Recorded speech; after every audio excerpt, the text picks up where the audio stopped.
ಈ ನನ್ನ ಮುಖವನ್ನು ಸರಿಯಾಗಿ ನೋಡ.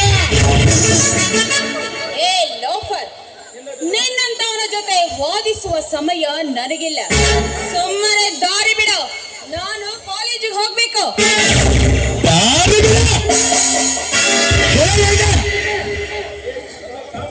ನನ್ನ ಕಾಮದಾಸರೆಯನ್ನು ತೀರಿಸಿಕೊಳ್ಳುವುದಕ್ಕಾಗಿ ನಾನು ಇಲ್ಲಿ ನಿಂತಿರುವುದು. ನಿನಗೆ ದಾರಿ ಬಿಡುವುದಕ್ಕಲ್ಲ, ನಿನ್ನ ದೇಹ ಸೌಂದರ್ಯದ ಮೇಲೆ ಸವಾರಿ ಮಾಡುವುದಕ್ಕೆ.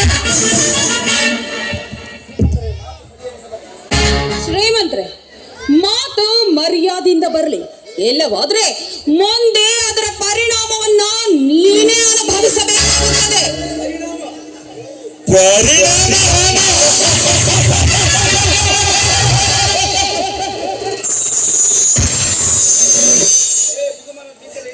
ಬಿಗುಮಾನದ ಬಿಂಕದ ಹೆಣ್ಣೆ, ಒಟ್ಟಗೆ ಹಿಟ್ಟಿಲ್ಲದಿದ್ದರೂ ನಿನ್ನ ಕೊಂಕು ಮಾತಿಗೆ ಕಡಿಮೆ ಇಲ್ಲ.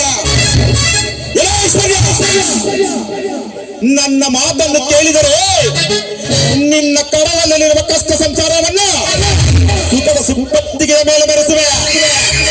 ಒಂದು ವೇಳೆ ಈ ವಿರಾಟನ ವಿರುದ್ಧವಾಗಿ ನಡೆದಿದ್ದಾರೆ ನಿನ್ನ ಕಷ್ಟದಲ್ಲಿರುವ ಸಂಸಾರದ ಕಡಲನ್ನ ಪಾತಾಳ ಲೋಕಕ್ಕೆ ಸುಮ್ಮನೆ ಈ ನನ್ನ ಕಾಮದ ದಾಹವನ್ನು ತೀರಿಸಬೇಕು. ಮುಚ್ಚ ಬಾಯಿನ ದುರಾತ್ಮ, ನಮ್ಮ ಸಂಸಾರವನ್ನ ಬೆಳಗಿಸುವುದಕ್ಕೆ ನೀನೇನ ಜಗತ್ತನ್ನೇ ಆಳುವ ಜಗದ್ರಕ್ಷಕನಲ್ಲ ಕಣ.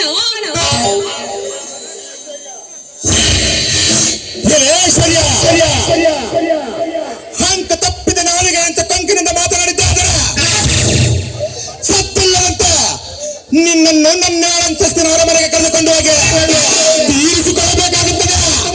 ನನ್ನ ಕಾಮನ ಕರವನ್ನ ಸುಮ್ಮನ ಮರ್ಯಾದೆಯಿಂದ ನನ್ನ ಹೃದಯವನ್ನು ತಣ್ಣಿಸಿಕೊಳ್ಳಿ. ಕಾಮ ತುಂಬಿರುವ ಕಾಮದ ಪಶುವೆ, ನಿನ್ನ ಹೃದಯವನ್ನ ಸಂತೋಷ ಪಡಿಸುವುದಕ್ಕೆ ನಾನೇನು ನೀನು ಮಾಡಿಕೊಂಡಿರುವ ಮಡದಿಯಲ್ಲ ಕಣ. ನಿಮ್ಮಂತ ಭಂಡ ಗಂಡಸರಿಗೆ ಎದೆಗೆ ಎದೆ ಕೊಟ್ಟು ಆಳುವ ಗರತಿ ಹೆಣ್ಣು ಕಣ ನಾನು. ಗರತಿ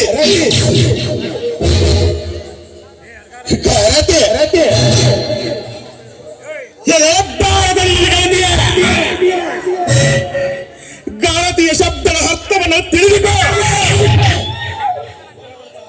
3 ವರ್ಷಗಳಿಗೆ 6 ಗರ್ಭಗಳನ್ನಿರುವ ಈ ಗಾರತಿಯರು ಈ ಪ್ರಪಂಚದಲ್ಲಿ ಹೆಚ್ಚಿರುತ್ತಿರುವಾಗ ಇನ್ನೆಲ್ಲಿ ಅಡಗಿ ಕೂತಿದ್ದಾರೆ ಆ ನಿನ್ನ ಗಾರತಿಯರು ತನ್ನ ಗಂಡನಿಗೆ ತಟ್ಟೆಯಲ್ಲಿ ಊಟವನ್ನು ಬಡಿಸಿ